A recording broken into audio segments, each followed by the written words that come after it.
네, 정치권 상황 자세히 짚어보겠습니다. 박성민 전 더불어민주당 최고위원, 이재영 국민의힘 서울 강동을 당협위원장과 함께하겠습니다. 어서 오십시오. 어제 이해훈 기획예산처 장관 후보자의 청문회가 여야 공방 속에 파행을 했습니다. 국민의힘은 자료가 너무 부족해서 검증을 할 수 없다라는 입장이었는데 민주당은 아예 청문회할 의지가 없는 거 아니냐 이렇게 비판을 하더라고요.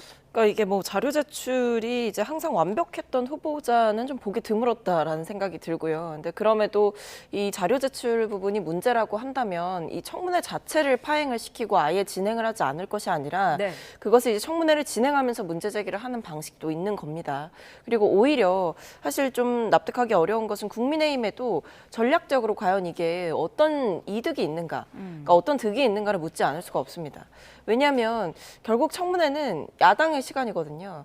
야당이 계속 그동안 의혹 제기를 했고 이해훈 후보자에 대해서 철저하게 검증을 하는 모습을 보여주는 것이 오히려 정치적인 면에서도 훨씬 중요한 것인데 지금 상황을 보면 오히려 여당은 청문회를 하자라고 이야기를 하고 있고 부족한 자료가 있으면 얘기를 해달라, 협의를 해서 추가적으로 조치를 하고 할 수 있는 방법도 있다라고 얘기를 오히려 여당이 하고 있는 상황이고 네. 야당은 자료가 안 왔다, 청문회 할 수 없다라고 하면서 청문회 자체를 무산시키다 보니까 검증 의지가 없는 것은 오히려 야당이 아닌가라는 생각이 듭니다. 네, 국민의힘은 15% 정도 자료가 제출됐다는 건데 이해훈 후보자는 어제 75% 정도 냈다고 했거든요. 이 차이가 왜 이렇게 나는 걸까요? 글쎄요, 뭐 누구의 관점에서 보느냐에 따라서 틀릴 수는 있을 것 같은데요. 중요한 거는 이제 자료 제출에 좀 너무 미비했다는 것도 중요하지만, 네. 앞서 박성민 최고위원이 얘기했듯이 이것이 뭐 정치적인 그런 쇼 아니냐, 뭐 이런 부분에 있어서는 좀 맞다고 생각해요. 왜냐하면은 이게 그 청문회라는 게 사실 이제는 그 기능을 상실한 게 맞지 않습니까?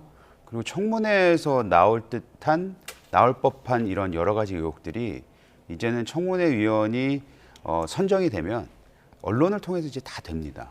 이해훈 지금 후보자 같은 경우에도 언론을 통해서 나온 의혹들이 너무 많고, 뭐 최근에 뭐 천하람 의원이 좀 어떻게 입수를 했는지 모르겠으나 소위 이해훈 후보자가 만든 것으로 추정되는 이 비망록이 나오면서 또 여러 가지 의혹들이 지금 쌓여가고 있지 않습니까? 특히 지난번에 이제 자기 수사를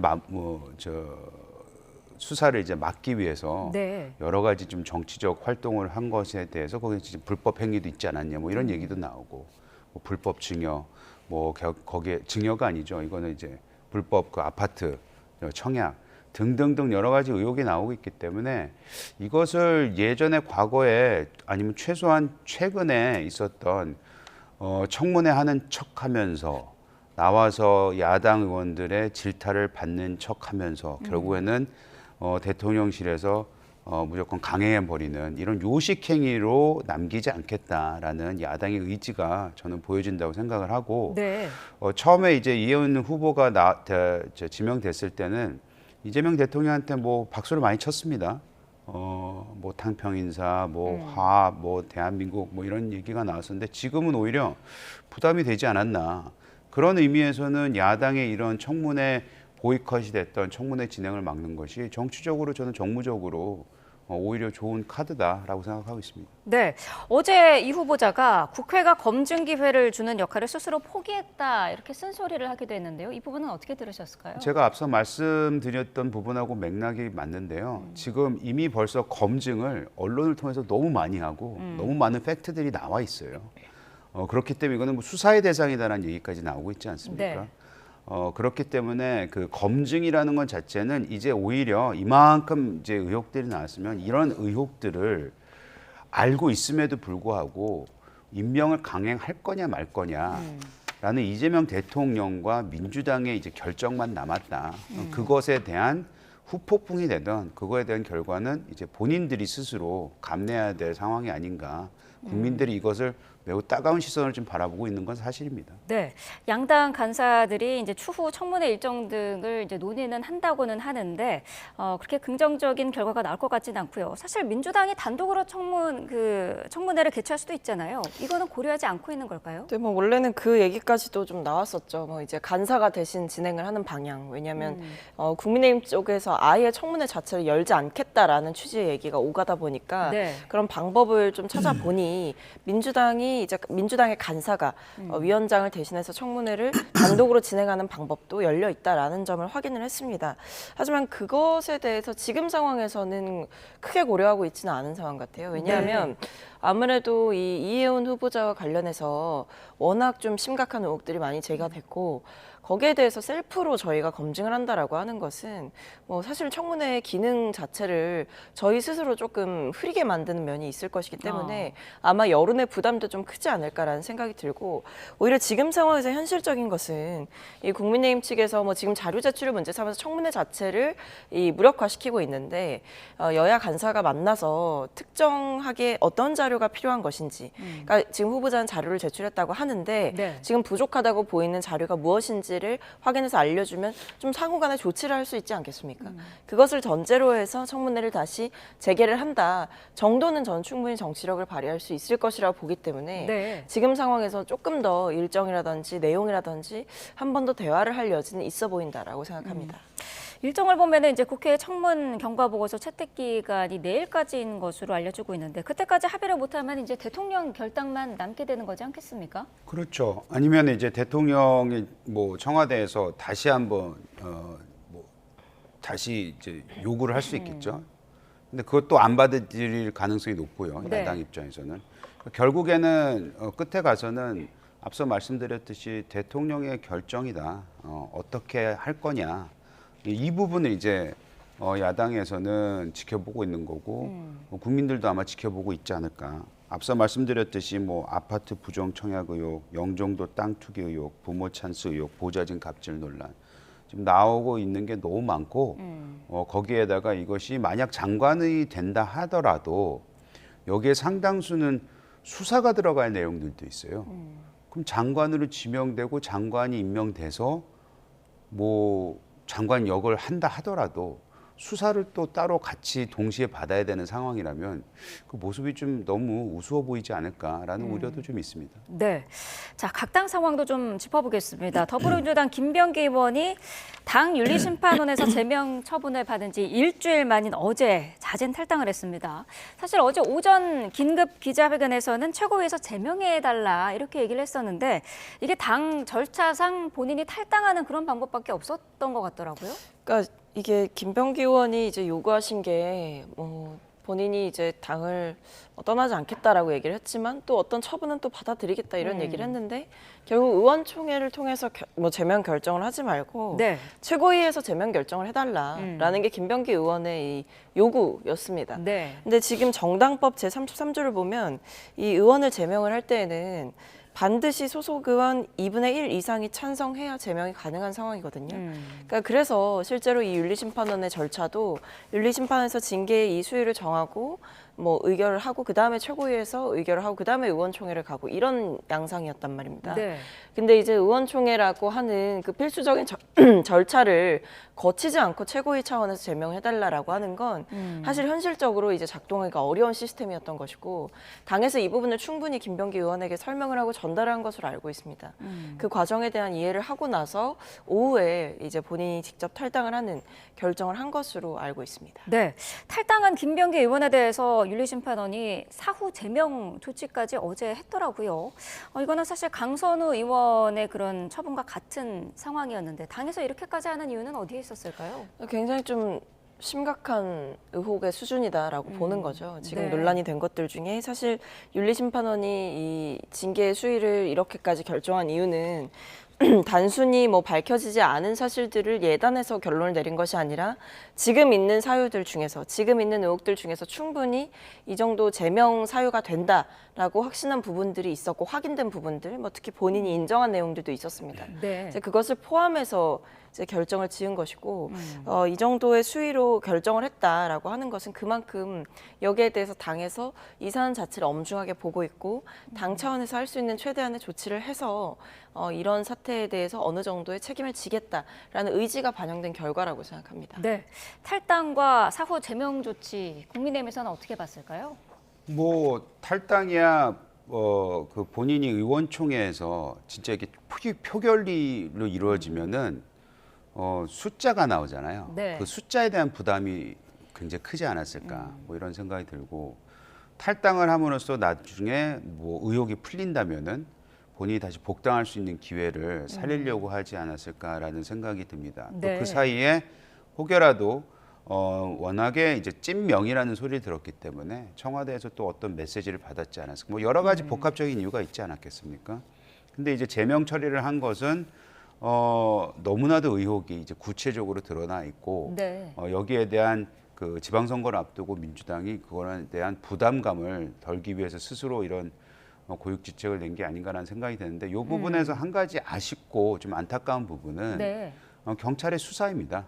지금 강선우 의원도 그렇고 김병기 의원도 그렇고 당에서 뭐 제명 이런 정치적으로 이제 우리가 보호해주지 않을게라는 시그널이 나오자마자 경찰의 수사가 막 탄력을 받거든요. 네. 그 뜻은 반대로 얘기하면 그 전에는 경찰의 수사 의지가 너무 적지 않았나, 너무 더디지 않았나 그런 경찰이 비판을 받고 있는 이 시점에서 제발 지금 이제 뭐 김병기 의원을 포함해서 좀 탄력을 받는 것 같긴 하지만 네. 살아있는 권력에 제대로 된 수사를 하기를 경찰한테 좀 바라는 국민의 한 사람으로서 좀 메시지를 전달하고 싶습니다. 네, 경찰 수사 내용을 잠시 좀 짚어보면 잠시 뒤에 강선호 의원이 이제 경찰에 소환이 됩니다. 의혹이 불거진 지 약 3주 만에 소환 조사를 받는 건데 사실 그동안 관련자들의 경찰 그 진술과는 강선호 의원의 진술 내용이 좀 엇갈렸어요. 오늘 어떤 내용을 말할지가 관심인데 어떻게 예상하세요?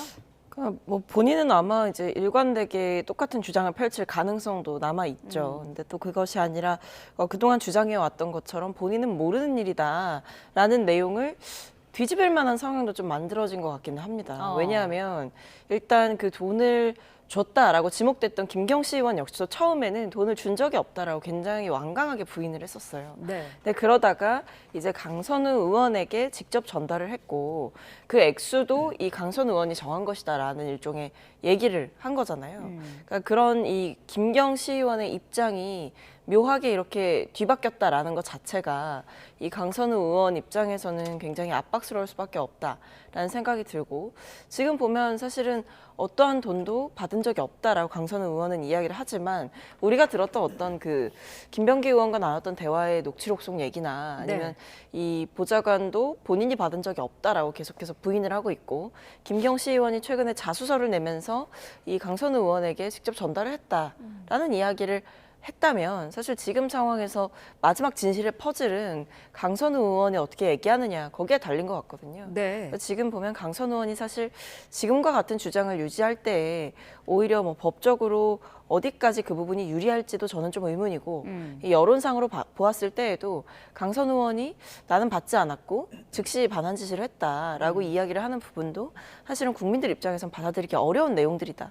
라는 생각이 듭니다. 네, 돈을 주고 받았다는 장소에 있었던 그 3명의 진술이 다르기 때문에 대절 조사해야 되는 거 아니냐 이런 이야기도 계속 나오고 있더라고요. 할 수 있으면 해야 되는데 이제 김경시 의원이 그거를 거부했다는 거 아니에요. 근데 그 진술이 약간 엇갈리긴 하는데 네. 그럼에도 불구하고 재미있는 관전 포인트는 뭐 제가 중요하다고 생각하는 거는 김경과 그 전 보좌진 이제 누가 달라 그랬다, 얼마를 주고 달라 그랬다 이런 거에 대해서는 좀 진술이 엇갈리는 것 같은데 그래도 보도 자료를 보면은 한 가지 그 공통된 부분은 1억을 직접 강선우한테 줬다입니다. 근데 강선우는 나는 받지 않았고 몰랐고 보관중인 걸 나중에 알았고 그걸 돌려주라고 했다 이거 아닙니까? 네. 그럼 거의 이 숫자만 봐도 3명 중에서 2대 1이잖아요. 그래서 강선우 의원한테 좀 불리한 상황이 된 게 아닌가 좀 그런 생각이 들고 김경시 의원 같은 경우는 되게 이게 좀 말도 안 되는 사람 같은데 자기만 이렇게 한 게 아닌데 왜 이러냐라는 식의 그 불만을 좀 표출했단 말이죠. 어. 그래서 저 사람이 좀 생각하는 게 굉장히 좀 4차원적이고 지금 대한민국에서 이런 공천원금 내는 시대는 끝난 걸로 저도 당협위원장 하면서 그런 거에 대해서는 절대적으로 막고 있는데 뭐 본인이 저렇게 얘기하는 거 보면 민주당에서 뭐 그것이 만연했는지 모르겠지만 이거 전수조사해야 되는 게 아닌가라는 생각도 듭니다. 국민의힘 상황도 짚어보면은 지금 장동혁 대표가 오늘로 그 단식이 엿새째이지 않습니까? 네. 장 대표 스스로도 한계가 오고 있다라고 할 정도로 건강 상태가 많이 안 좋은 것으로 알려지고 있는데 지금 어떤 상황인가요? 되게 건강이 그 상태가 급속도로 안 좋아지고 있는 걸로 알고 있고요. 의료진도 와서 이제 보지 않았습니까? 네. 근데 장동혁 대표가 최소한 이 의지는 매우 강해 보이고요. 네. 본인 스스로가 진짜 죽을 각오로 하고 있다. 뭐 이런 얘기를 했는데 진짜 그런 것 같아요. 그래서 매우 걱정이 됩니다. 네. 근데 정청래 대표가 앞서 이제 화면에서도 보여줬지만 좀 조롱하는 듯이 얘기하는 이 부분은 정치적 도의도 아닌 것 같고 야당 대표에 대한 이 처절한 마음을 너무나도 좀 무시하고 조롱거리로 삼는 것 자체가 글쎄요 거대 여당 당대표로서의 그 태도는 아니라고 저는 생각이 듭니다. 정청래 대표가 조롱하듯이 이야기하고 있다라는 부분을 지적을 해주셨는데 지금 민주당은 지금 국민의힘이 주장하는 쌍특검 받아들일 생각이 전혀 없는 것 같던데요? 아니 뭐 일단은 이제 통일교 특검 같은 경우에는 이미 받겠다라고 얘기를 했고 그리고 이제 민주당 공천 헌금 특검을 하자라고 이제 국민의힘이 주장을 하고 있는데 네. 사실 이것은 일단 결국에는 김병기 의원, 뭐 강선우 의원 이 둘을 겨냥해서 얘기를 한 거였잖아요. 근데 여기에서 당의 조치가 있었고 뭐 사실은 탈당을 했음에도 제명 처분까지 하면서 당은 당대로 정치적인 어떤 책임을 지고 있는 상황이고 지우고 있는 상황이고 그리고 수사 역시도 진행이 되고 있는 상황이기 때문에 이 상황에서 무조건 뭐 민주당의 공천원금을 대대적으로 수사하는 그런 특검을 받아야 된다.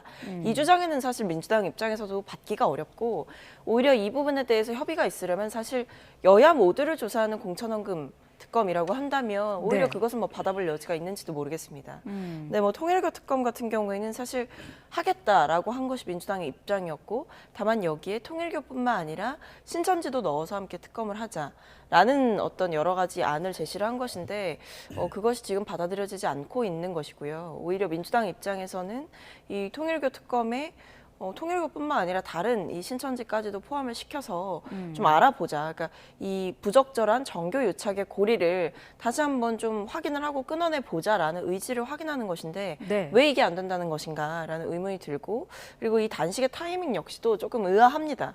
왜냐하면 뭐 통일교 특검도 아예 결렬된 게 아니라 조건을 놓고 얘기를 하고 있는 상황이었기 때문에 지금 이 상황에서 단식까지 해야 되는가? 그러니까 결국 이 장동혁 대표의 단식이라고 하는 게 정말 이 특검들을 관철시키기 위함이 아니라 오히려 그 부분은 정치적 대화로 풀 수 있는데 단식이라는 무리한 방법을 택한 이유는 결국 전 내부용이다.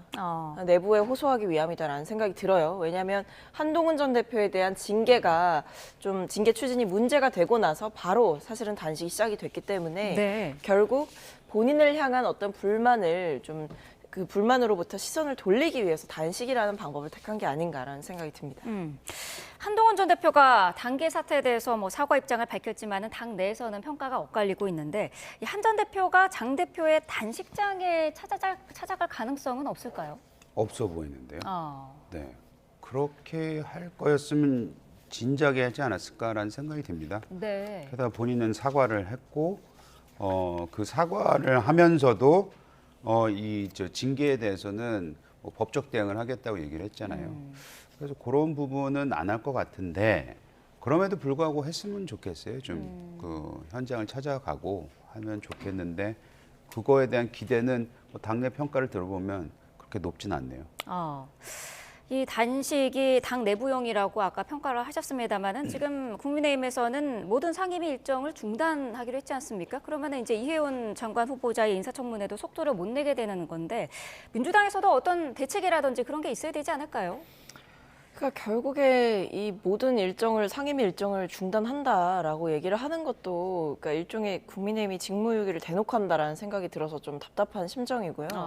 말씀 주신 대로 이 곧 있으면 대통령의 이 기자회견도 예정이 되어 있고 사실은 그 이전에 이 청문보고서 채택의 절차를 좀 마무리를 하는 거, 네. 그러니까 청문회를 진행을 하고 거기에 대해서 어느 정도 좀 일단락을 짓고 넘어가는 것이 맞다라는 생각이 당내에 있었던 것 같은데 그 스텝이 좀 꼬이게 된 상황인 거고요. 그래서 네. 아무래도 지금 당장은 뭐 일단 여야 간에 다시 한번 협의를 해보려는 노력이 있다라고 알고 있습니다만 네. 그것이 결렬될 시에는 뭐 단독으로라도 청문회를 여는 방법에 대해서도 고민을 해봐야 되지 않을까. 하지만 그 이전에는 먼저 야당과 협의를 통해서 조건을 좀 서로 조율할 필요는 있지 않을까. 왜냐하면 지금 민주당의 정태호 간사께서도 어떤 부분, 어떤 자료가 문제인지를 알려주면 이거는 협의를 하고 내용을 맞춰볼 수 있는 거다라고 말씀을 하셨거든요. 그러니까 네. 저희는 협의에 좀 열려 있는 입장이기 때문에 오히려 그냥 무조건 보이콧할 것이 아니라 구체적으로 어떤 부분에 대해서 요구를 하는 것인지 최소한 이 부분은 받아야겠다라는 것인지에 대해서 국민의힘이 오히려 좀 명확하게 얘기를 해줘야 된다라고 생각합니다. 네, 알겠습니다. 자, 오늘 두 분 말씀은 여기까지 듣겠습니다. 박성민 전 더불어민주당 최고위원, 이재영 국민의힘 서울 강동을 당협위원장과 함께했습니다. 고맙습니다.